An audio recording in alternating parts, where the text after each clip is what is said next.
6.3, age index 37, and then among the top 80 experimental economics in the world, yeah, for a number of citations by Google scholars.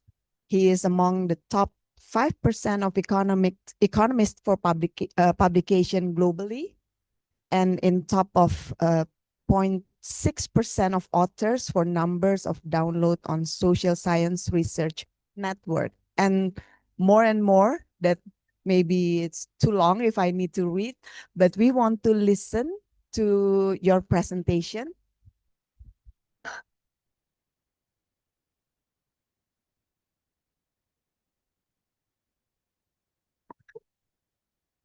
Can you point the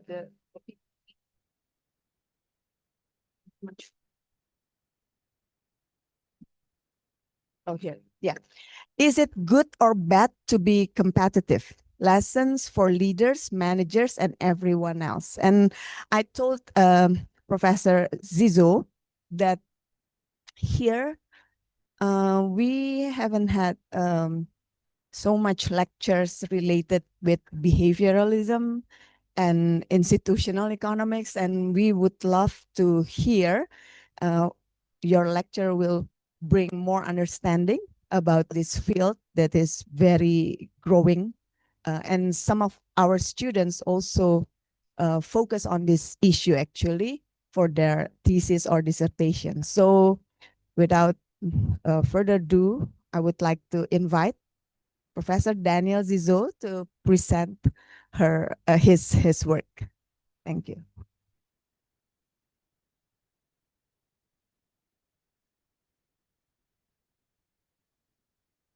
Selamat siang. Apa kabar? Good. Excellent. So, look, it's a real pleasure to be here today to talk to you. UE is a long-standing partner of the University of Queensland, and it's my first time in Indonesia, first time to Jakarta, but hopefully the first of many. And I look forward to strengthening this partnership. I'm an experimental and behavioral economist, and today what I'm going to talk about very much draw on research in experimental and behavioral economics. But this is not quite where I'm going to start from. Probably going to start from, I guess, my institutional role as Dean of the School of Economics at the University of Queensland. And I would really want to say something about the way in which we approach education at the University of Queensland, in the School of Economics and the University of Queensland. And that will then provide almost a good introduction to the lecture that I'm going to be today. So it will kind of provide a bit of a broader context to what I'm going to say today about competitive practices and the lessons that we can learn from competitive practices. So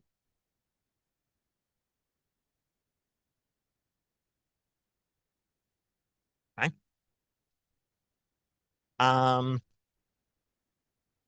So I will just say a few words about economics at UQ. And then I will be providing some motivating examples. I will then have a couple of slides of form of framework. I believe that most of you, if not all of you, but certainly most of you should be economics students. But are there non-economists in the room? People who haven't done economics? No? All of you? Okay, fine. So that will make it easy. So there will be just two slides. In a sense, the maths, there will be a bit of maths in those two slides. In a sense, it will be too simple for you because it's kind of a little toy model that is meant for also for non-economists to understand, but that's fine. There will be two slides just to provide a toy framework, and there will be a reference if you actually want to know more in terms of something done a bit more properly. Then I will try to show evidence for and implications of competitive preference in a variety of settings. And actually, I guess, connecting to the introduction that you kindly provided, we're really going to see that the institutional setting matters a lot. And a lot of the answers actually will depend on the institutional settings in which competitive practices operate. And therefore, and from that, we'll try to show those implications, I guess, for managers, policymakers, and everyone else. So let me then start, I guess, with this initial preamble. And the initial preamble is about how we approach economics at UQ, the teaching of economics. And I guess the preamble is that we live at a time of change. We live at a time of disruptive change. It is technological.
Online people cannot.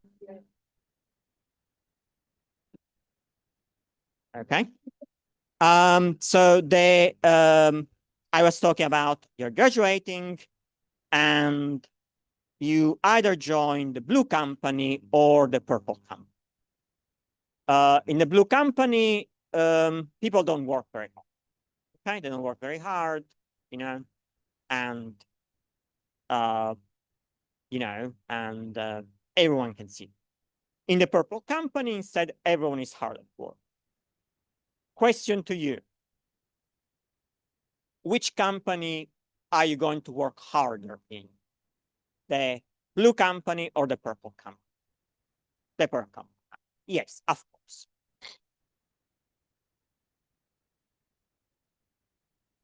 And by the way, I can tell you, very likely, the very same mechanism is taking place in this room, in this building, as we speak. One of the advantages of being and studying in a strong university is that those around you are strong, hardworking students. And because you see other students working hard, that kind of pushes you to work hard at that. You don't want to be relatively worse right to the others, so that pushes you and motivates you. Okay? So that mechanism, University of Indonesia, strong university, you are with other strong students, you push each other on. Okay? So this mechanism is helping you and is working. Right.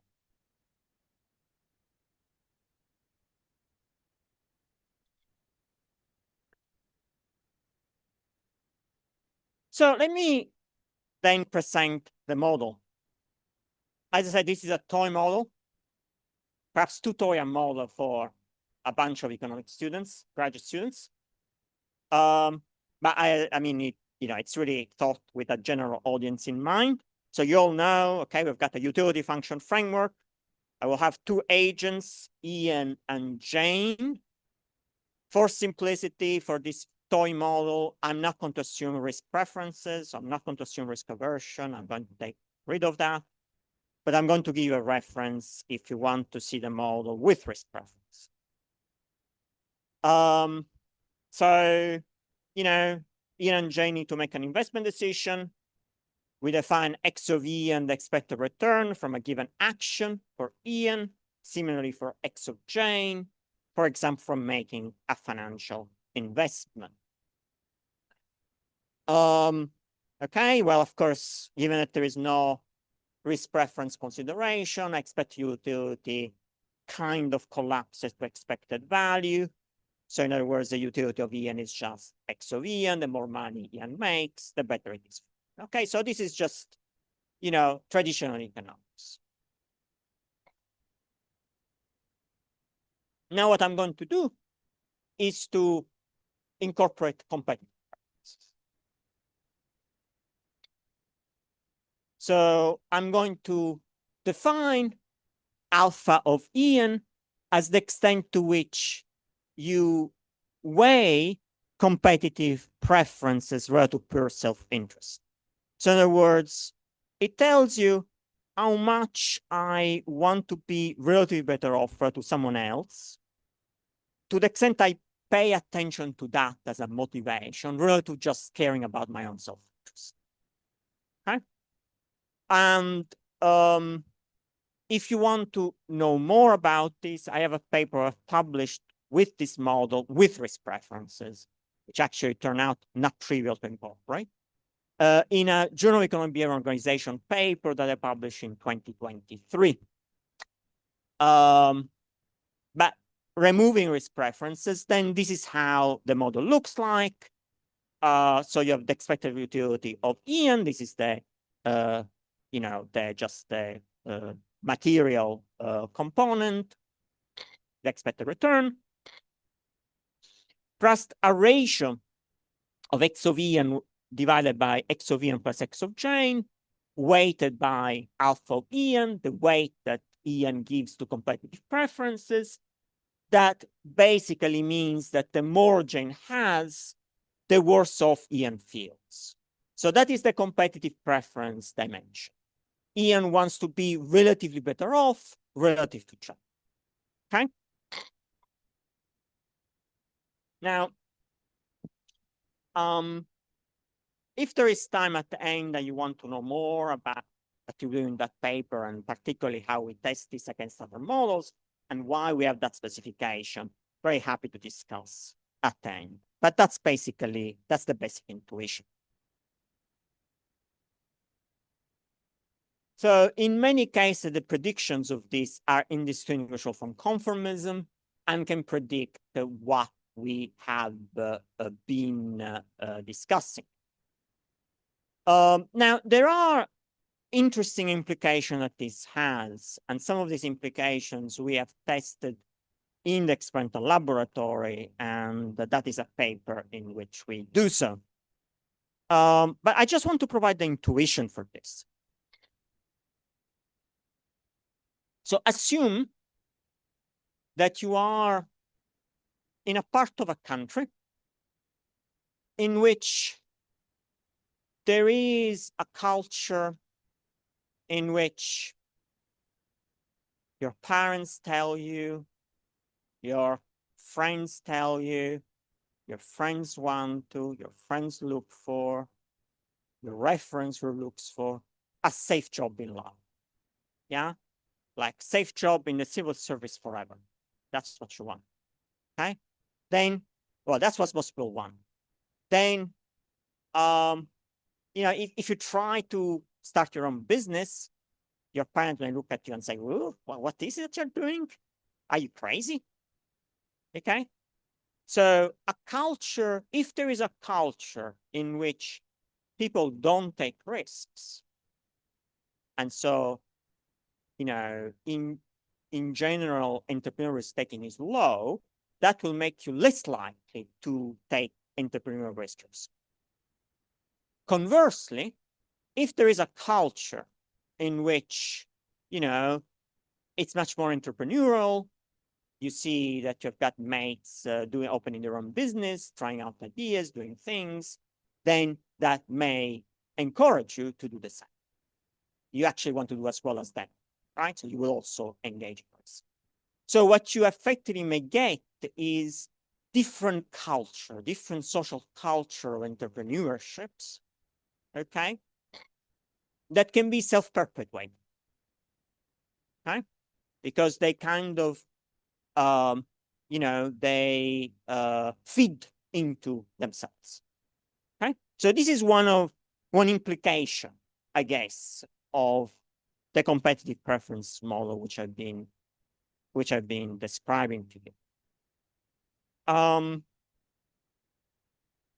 There are other examples where the implication already start to get a bit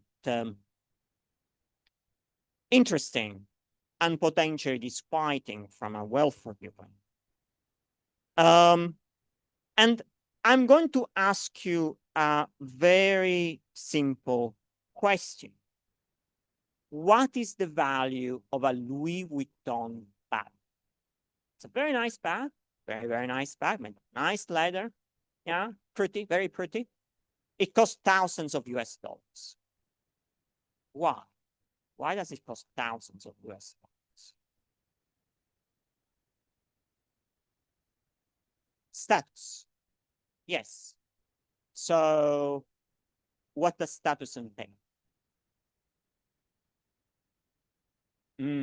Yeah, but what does it actually mean, status? Status means that you are better than other people, right?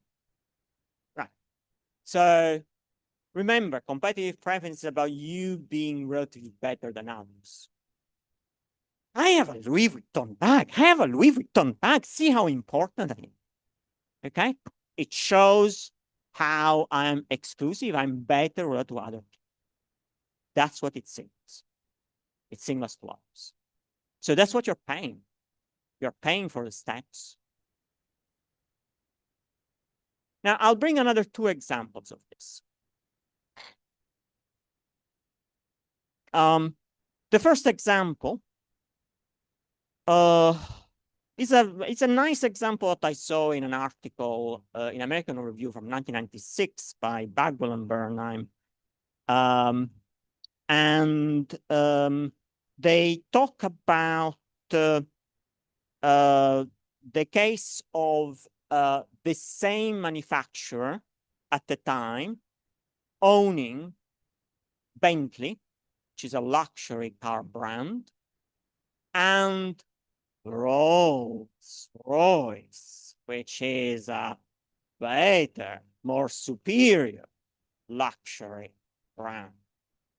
Now, so it happens that the most expensive Bentley model was absolutely identical, produced by the same manufacturer, with the same materials, the same everything as the cheapest, least expensive silver spur Rolls-Royce model. The two cars were identical. As I said, produced by the same car maker, everything the same. There were only two differences between the two cars.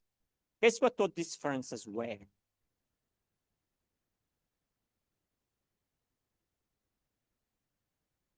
I can give you a hint if you've done that. I'll give you a hint. Let's see first of all if anyone has got any idea without reading. So the cars were identical except for two things.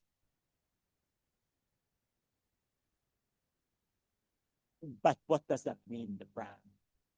What does it mean in brand? Practical viewpoint.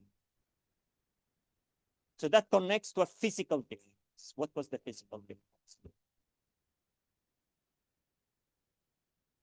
No, it was precisely the same car. It was the same material, same, same everything, except to one feature connected to the brand, physical. Sorry? Precisely, the grille. So, on the top of the car, the front of the car, in case it was Bentley, in case it was R. Ooh, I have a Rolls Royce. Look at me. Okay, that was one thing. What was the other difference? I can tell you this was not physical. That's fine.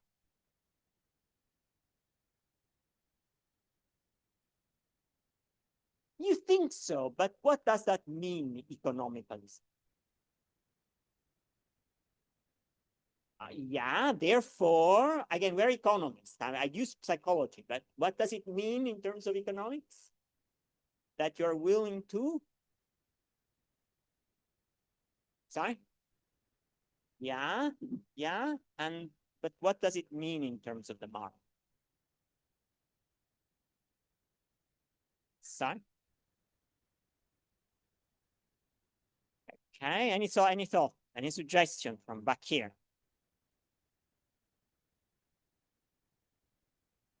What do economists talk to when talk about markets? Yes, and what follow from supply and demand? Price. Okay, that was the difference. So there were two differences. One was the grill, and one was the price. Specifically, the price of the Rolls-Royce was over 25,000 US dollars. I'm talking about 1990s dollars, so today's price is probably closer to 40,000. For the Rolls-Royce road to the bank. So that's purely the differential price of status. So all you were talking about, well, that implies a higher willingness to pay than those that can afford it and that want to show that they can afford a Rolls-Royce. Look at it. And remember, Bentley is already a luxury brand. So you're really talking about the differential. The differential over $25,000 US dollars in 1990s prices. So that's another quite beautiful example of what I'm talking about. I will make a third example, and this third example is a bit more personal. It reflects an experience I had in a trip I did last year to India. This was another work trip. I actually also gave this guest lecture in that trip, a previous version of it. And anyway, I was visiting my brother in Bangalore, and we were in a nice suburb of Bangalore, actually. And we were there at an eatery having a drink, and I see that in the corner of the street at a crossroads, there is a group of teenagers. There are groups of teenagers, and these teenagers they're waiting, and they're waiting bicycles or little motorcycles with their phones at the back. I'm just asking my brother, what are they doing? What are they doing there?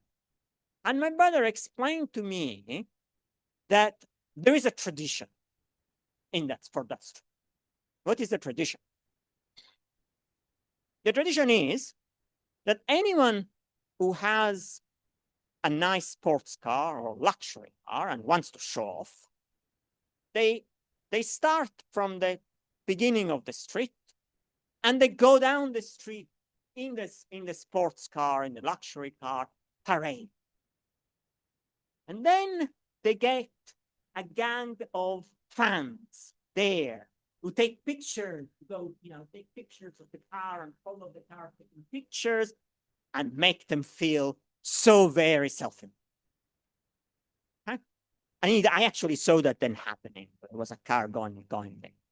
So again, an example of what I'm talking about from a very, very practical perspective. And so there is a name for this. This goes by the name of Veblen goods from American economist Thorstein Veblen. This book is actually institutional economics book, actually, back from 1899, about the rise of the leisure class in the US and the rise of luxury goods in that sense. And, you also had different names like conspicuous consumptions. And you could think that, from a policy viewpoint, it's not a particularly valuable form of consumption. Indeed, it can actually be shown it can be quite a wasteful consumption from an economic perspective. But unless you've got it as one of your export goods, of course. But other than that, it can be a bit of a wasteful consumption. There are formal models that actually demonstrate that. Nonetheless, that is one way in which I guess competitive preferences can express themselves. So if you think about competitive preference, you can think about a rat race. And then the question is, what does the rat race, what is the competition on? When we talk about competitive preference, what is the competition on? And if the competition operates through who has got the flasher Louis Vuitton bag, well, obviously that is one thing that can happen and can then lead to this type of conspicuous consumption. Of course, it may be that this rat race is in more destructive activities than the one which I've just described to you. And this is actually something to which I started collecting data many, many years ago. When I developed this paradigm of experiments with a quite international range of international students from the University of Oxford in the UK and from the University of Warwick in the UK, which is another strong British university. And the paradigm went as follows. So it's a money-burning experiment paradigm, and it kind of operated as follows. So we created a distribution of income, and then people had a choice. They could decide whether to destroy the money of others at a cost to their own, or whether not to do it. Okay? And, you know, if you care purely about self-interest, why should you? You're losing money. So why should I damage you if that actually costs me money? Well, sadly, a lot of people did destroy the money of others, and approximately 20% of earnings were destroyed. Right? This is just the price of burning, the marginal price of burning one of those experiments and the burning that resulted. Now, you may ask, you may say, oh, well, you know, Oxford students, clearly, maybe they were just strange people. What does it actually say about the real world? Cannot really generalize. Well, think again.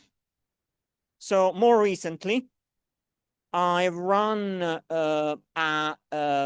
has been published in Experimental Economics, I've run a meta-analysis on antisocial behavior experiments. So this is a set, there are two meta-analyses. One of them relates to money-burning experiments, the one I'm describing here. And basically, we aggregated the data from about 50 papers with over 16,700 participants from a range of countries all around the world with different samples of people, different settings, and lo and behold, about 20% of them. Okay? And still a significant proportion of subjects did choose to burn, about 1 out of 4. Okay? So no, I'm afraid that you can replicate the findings that I found in 2000, and this has been replicated in a range of settings, in a range of countries, with a range of samples. Now, I also want to say something, because sometimes people ask me this question. They ask me the question, actually, but sure you don't mean physical burning. No, I don't mean physical burning. Physical burning of currencies is illegal in many countries. So that, you know, it does mean reduce the earnings of others. There are actually variants of this that don't use money. But we can talk about them later if you're interested. A more pertinent question could be, oh, well, you know, this just happens in your experiments. I mean, okay, well, not your experiment, in experiments all over the world. But it still doesn't necessarily mean that what you observe when people make decisions in these experiments necessarily say anything about the real. Okay, so that could be also an argument that you could make. Well, it's an argument that you could make, but I would suggest you to think again. And I will refer to a paper which I have published in World Development in 2014 with Ethiopian rural farms. So we sampled our participants from villages in Ethiopia, households that participated to the Ethiopian Rural Household Survey, which basically meant that we had data of their real life decisions. And one key real life decisions that we were interested in was the rate of technological adoption, agricultural technological adoption. Okay, so that's a pretty significant variable in terms of economic development in those rural communities.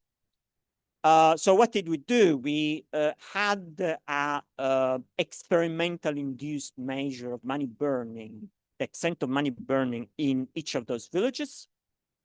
And what we found out was that the more the experimental induced money burning in a village, the lower the rate of actual real world new technology adoption in those villages. So what is going on here? Well, one way of thinking about this is in terms of the notion of fear of the evil eye. If you want populism, I don't want to rise too high, because if I rise too high, I will get cut down. If I innovate too much, the neighbors are not going to buy. They're going to sabotage. They're going to engage in social, social ostracism of different kinds. So you're going to pay the price, so you're not going to innovate that much. So this is a case in which this rat race, again, acts in an aggressive way. One way in which I can make sure that I'm not worse off than others is not bringing myself up, is bringing the others down. This is effectively what this is. I bring the others down to my level. And if I see the others, if I think that this is what is going to happen, then I will not innovate in the first place. In that sense, it's fear of the evil eye. That fear prevents me from innovating. So I have a couple of other nice examples of this, a bit more anecdotal, but quite nice, from different cultures. So one is from ancient Greece, and particularly Athens. And in Athens, there was a tradition called ostracism. And what was ostracism? Ostracism meant if someone put your name, well, if 5,000 people put your name on a shield, an ostracon, hence the name ostracism, then you'd be automatically exiled for 10 years. Okay? Now, Greek historian Plutarch calls this institution of ostracism as a human way of assuaging envy, and tells of the story of an Athenian politician, Aristides, who, someone approached him in the street and did not recognize him, and asked, can you please put the name Aristides on this shield? And, and Aristides said, why? What has he done to you that you want to exile him? And his reply was, well, I don't know him, but he has risen too high, so he needs to be cut down. So very much along this story.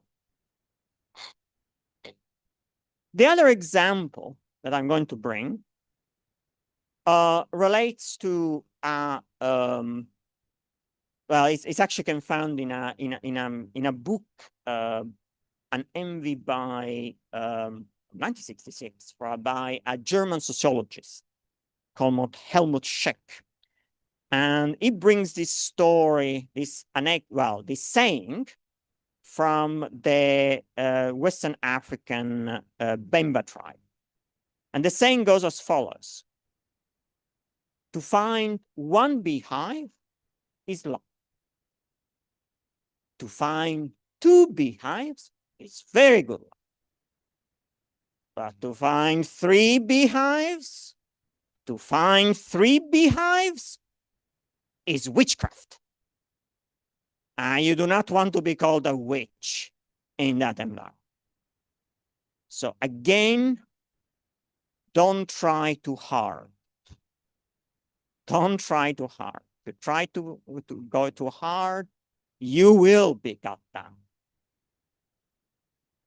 Right? So very much the same mechanism in which the rat race operates in a aggressive and destructive way, bringing people down. Okay? So this is what this example is about. Sorry, the book is from 1969, not 1966.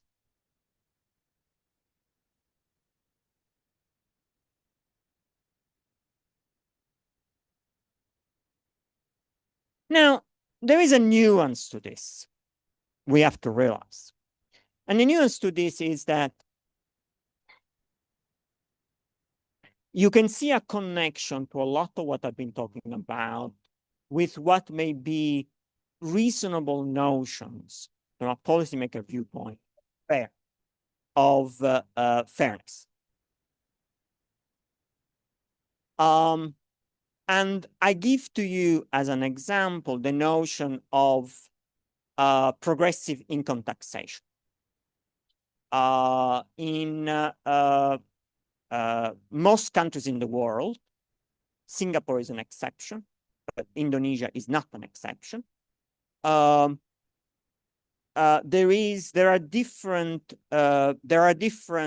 brackets of income tax at different level of income. Okay, that's the case of Indonesia. And so I guess what I'm trying to say there is there may be some equity efficiency trade-offs, right?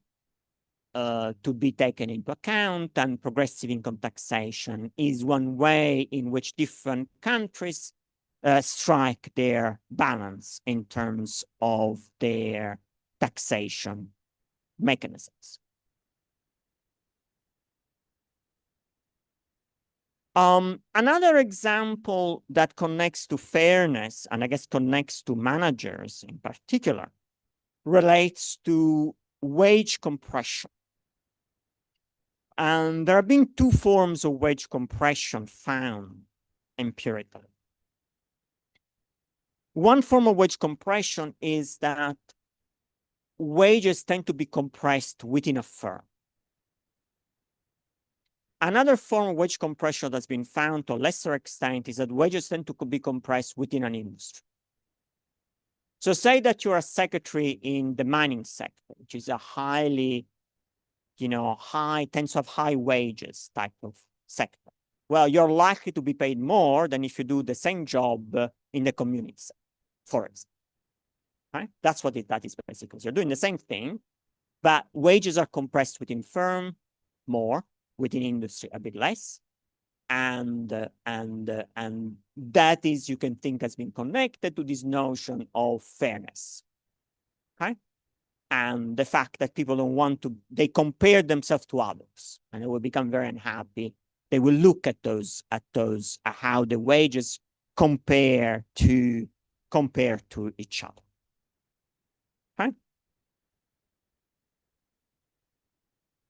Now, I did already at the beginning, though, I guess, provide an example of work effort, which I suggested how competitive preferences in that setting can be possible. So again, that reflects what is the rat race. So if and I have a paper where we show that if you have got competitive preferences in productive investment, then what you actually have is overinvestment, which actually socially can be a good. So I guess it really depends on what is it that rat race operates in. So let me start wrapping up. So it's up to leaders and managers to, I guess, ride the tiger. So think of competitive preferences as a tiger. The tiger is there. You need to tame the tiger.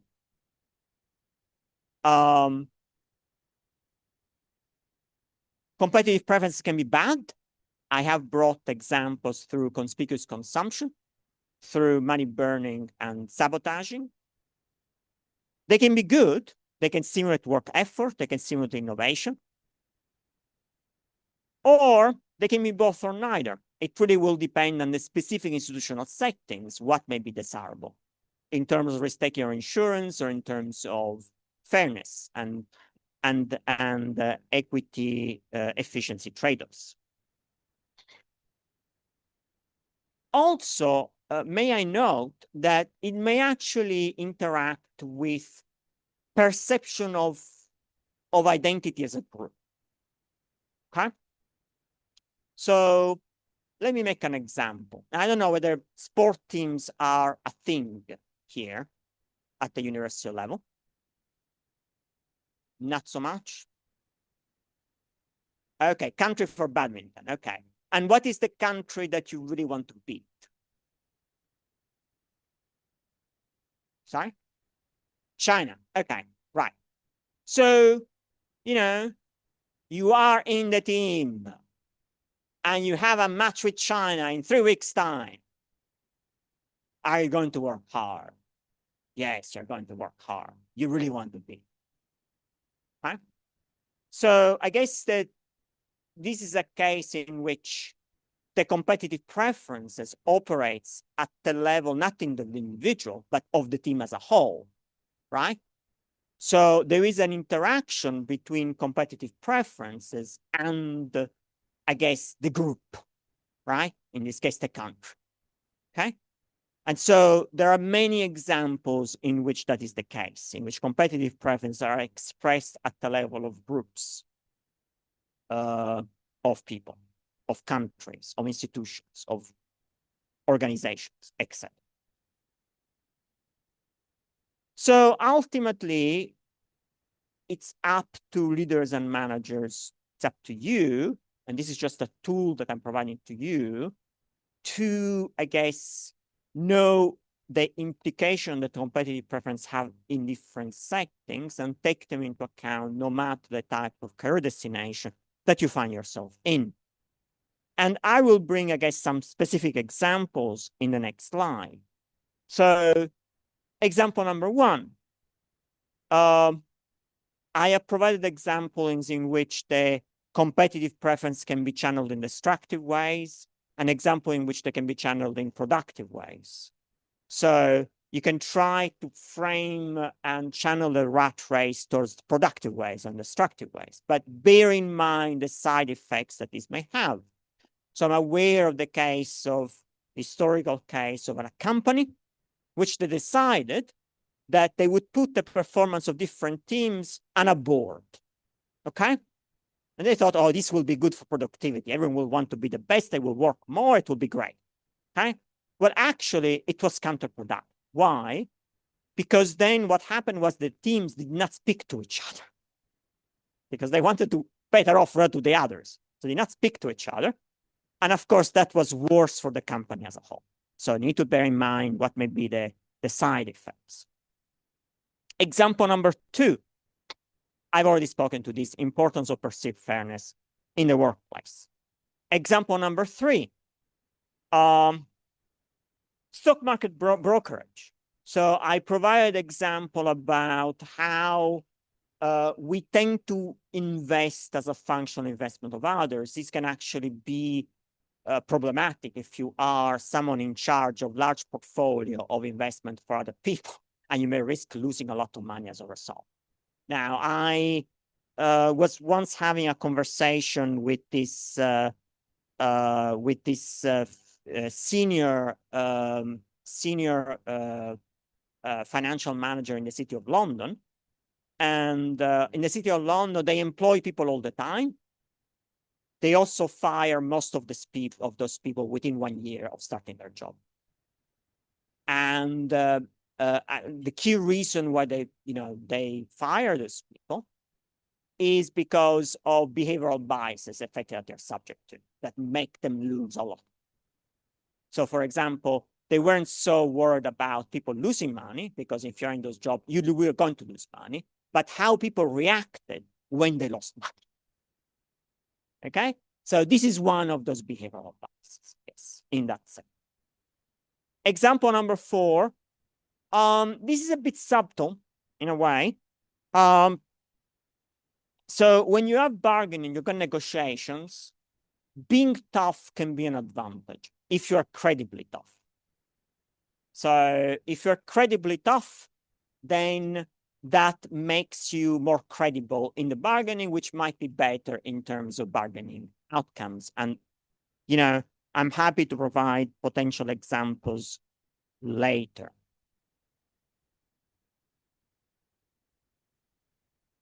The 5th example, probably I want to talk about it a bit more and conclude on this point, because it kind of connects to what I was speaking about earlier. You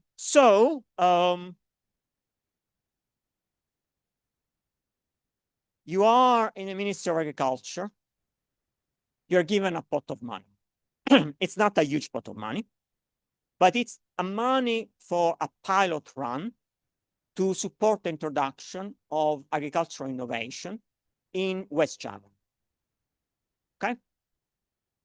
Now, you can try to do it along the lines of, I'm going to make you try it, give you the opportunity to try this agricultural innovation as a farmer in one village.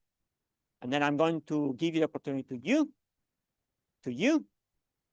and to you. Now, the problem if you do that is that everyone else in the village is not given the opportunity, and you may not take the opportunity really, because everyone else, you fear the reaction of the others. So my advice from this research instead would be, instead of just piloting one here, one there, just try to perhaps offer it to everyone in that corner, everyone in a village. And then you are neutralizing the mechanism. And actually, if everyone knows that everyone else in the village has been offered the opportunity, then it's almost like you're egging each other on. Well, if I don't take this opportunity, I will fall behind to everyone else in the village. And so that may actually support the uptake of the agricultural innovation. So this is a very practical example of how you may design your pilot trial in a way that would tame the tiger of competitive preferences. So these are just examples. I'm sure you can think more. I want to leave plenty of time for a discussion. But I would say ultimately, and more generally, I guess I would probably invite you to reflect on the extent in which competitive preference may also reflect what you personally do and what you are and what motivates you. Greek philosopher Socrates used to say, know thyself. Self-knowledge can be the best route, he would argue, for happiness. I would definitely say for better decision-making and better outcomes in life. Terima kasih.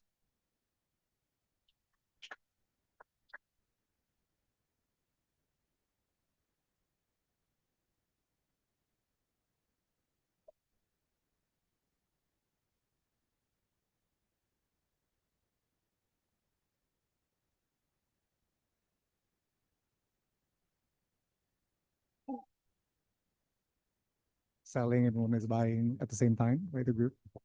Do you think across different markets, right? For example, if you look at the stock market in the US compared to the stock market here, do you think it has the same group preference gravity? You know, is it the same kind of not exactly the same behavior, right? But the same. So look, I would say there are evolutionary reasons why competitive preferences have evolved and have evolved worldwide. I do think, of course, that there are some interesting questions to be asked with regards to what extent, I mean, okay, there is clearly heterogeneity in competitive preference in the population. Even in my many burning experiments, some people burn, others don't, right?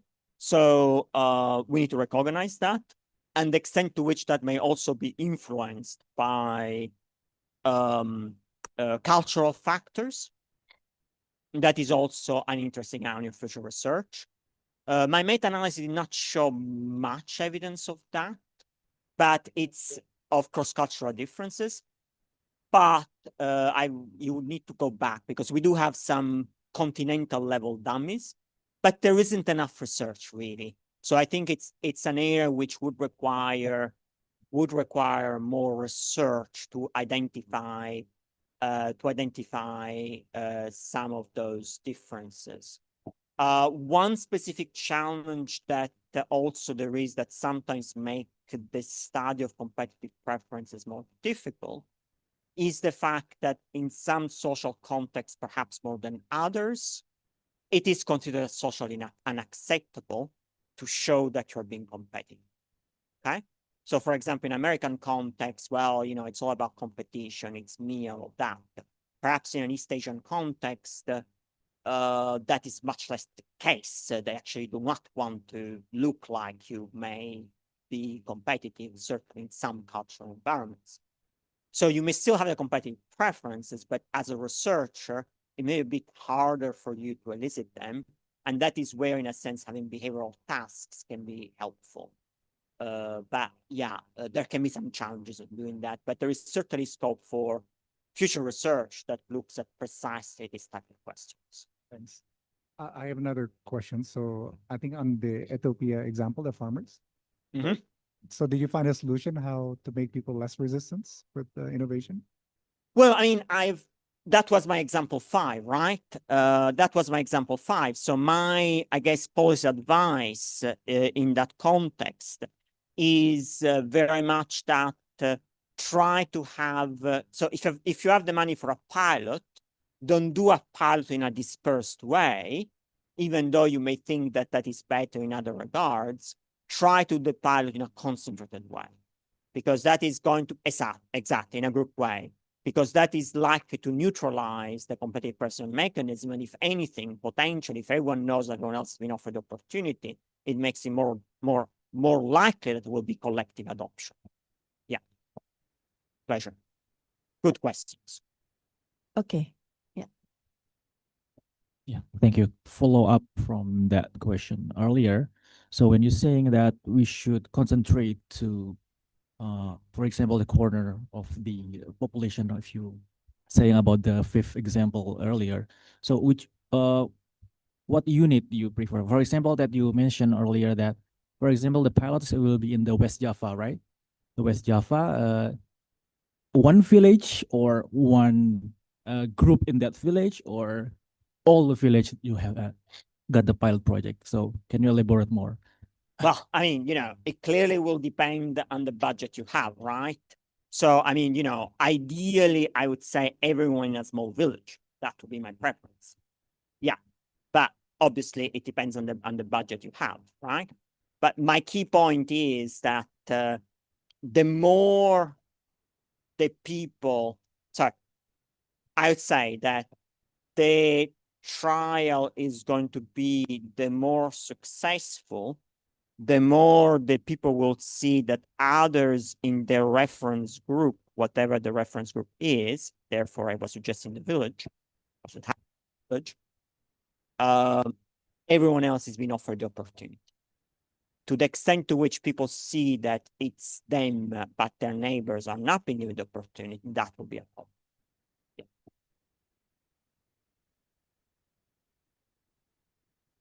Any more question?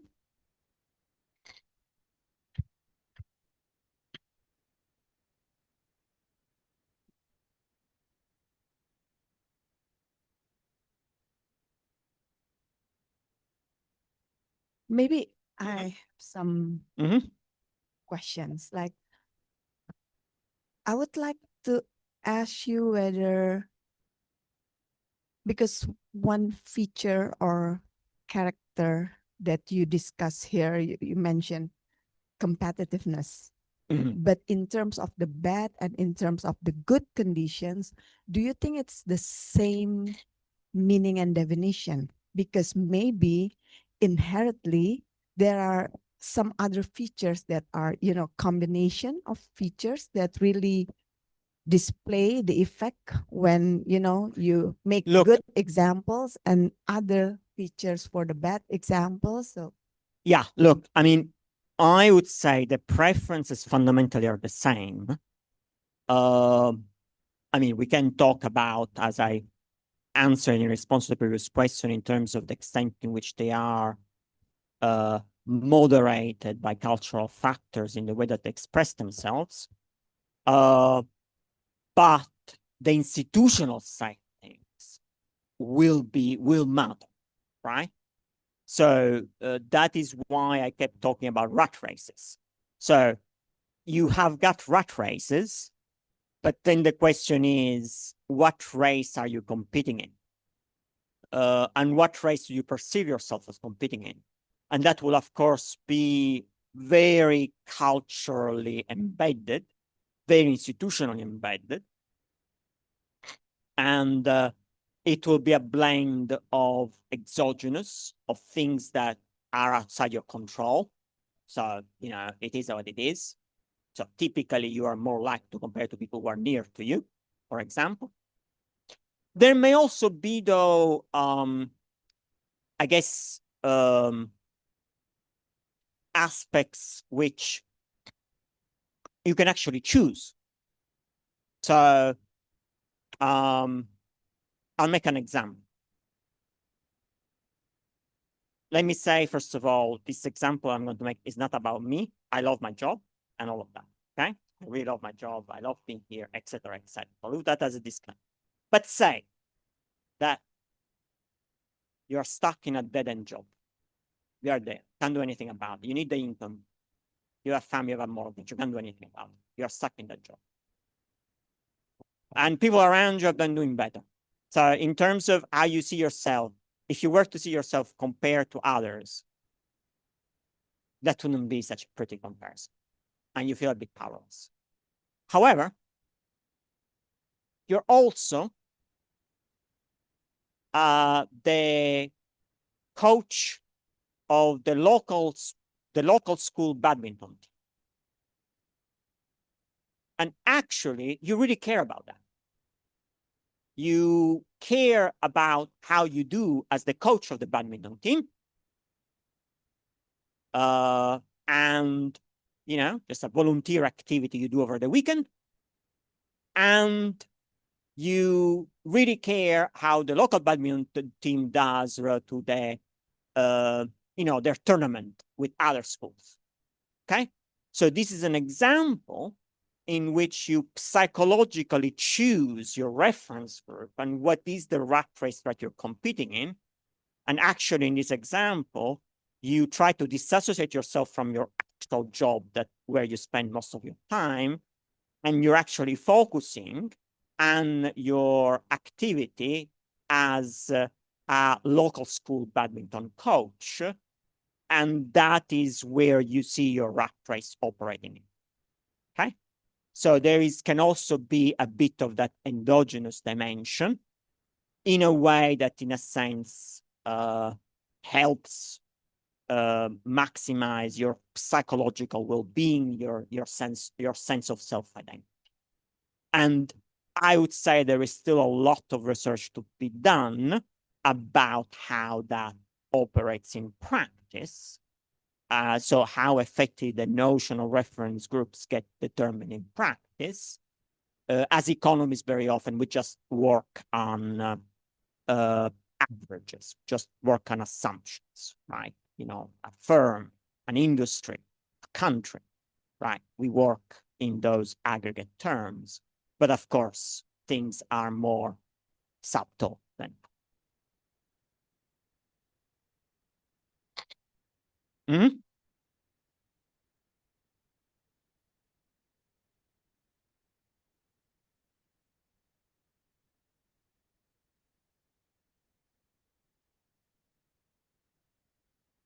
Sorry? Yeah, sure.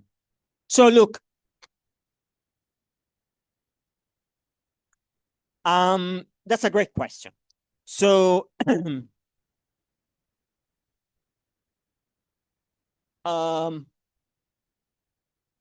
an experimental economist, and one reason why I advocate the use of experimental methods as one tool for collecting experimental data is because it's precisely suitable to answer questions like the one that you have just posed, namely, what are the mechanisms? Why do people behave in a particular way? Yes, of course, when you look at behavior, just the data out there may be different and even multiple explanations. It may be, for example, that behavioral conformism explains what I was talking about in terms of the stock market and in terms of some of the other examples. So, but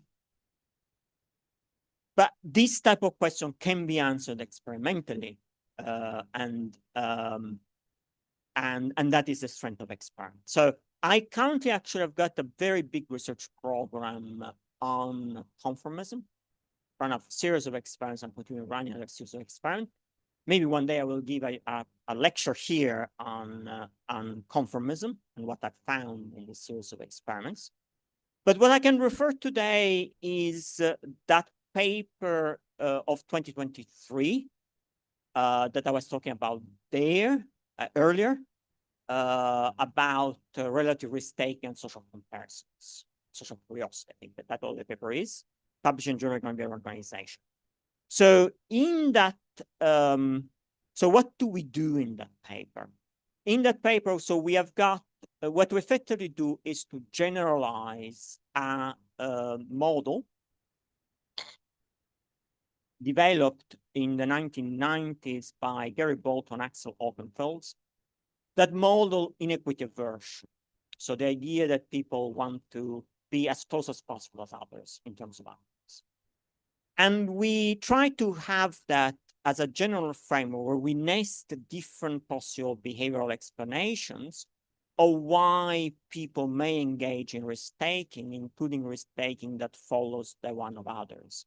So we have different possible explanations and different possible models that are all similar to each other except for one crucial variable. And one of those models is actually behavioral conformism. So we test. And we test that together as testing models of inequity aversion, both in terms of outcomes and in terms of action. We test a model of social loss aversion. We test models of competitive preferences, both in actions and in outcomes. And there are, I guess, two key findings there. One key finding is that if you just test a model on its own, they all do reasonably well-ish. So, you know, if you just have one model and you compare them to that, you would say, oh, well, okay, there is some support for them. However, if you actually do a horse race among the models, so you test you test the predictive power of all the models together to identify which models actually best predict the data, you find that no, behavioral conformism gets totally outclassed. And the competitive preferences, both in outcomes, which is the model presented today, and in actions, both have got explanatory power. But no, we do not find any evidence for behavioral conformism in that setting. Now, of course, the setting is one of risk-taking. It's possible that things may be different in different settings. The current experimental paradigm that we have developed is a simpler experimental paradigm, and it's very much try to understand whether there is a pure preference for conformity, and what will meaning and how is it determined. So watch this space. But yeah, in that particular paper, we do not find that as explanatory. Any more questions?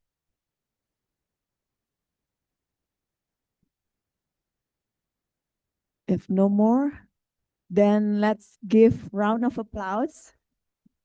Professor Daniel Zizzo, thank you Thank you. Thanks so very much for the lecture. And we have something for you as a token of appreciation.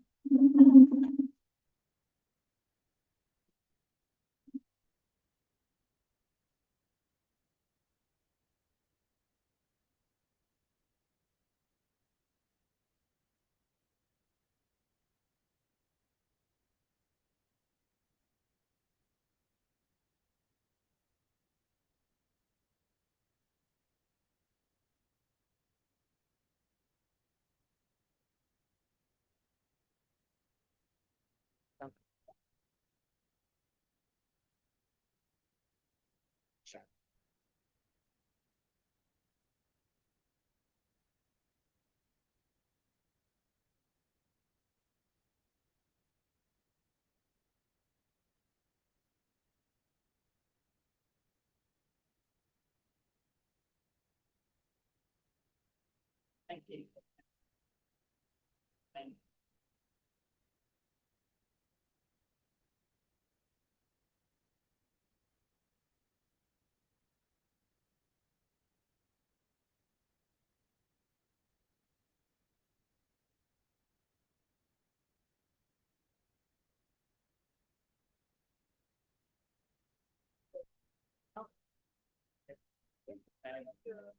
you. No, yeah, that is, you know, we want to ask.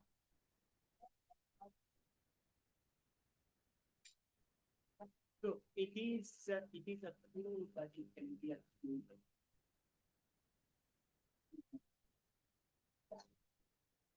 And there are quite a few.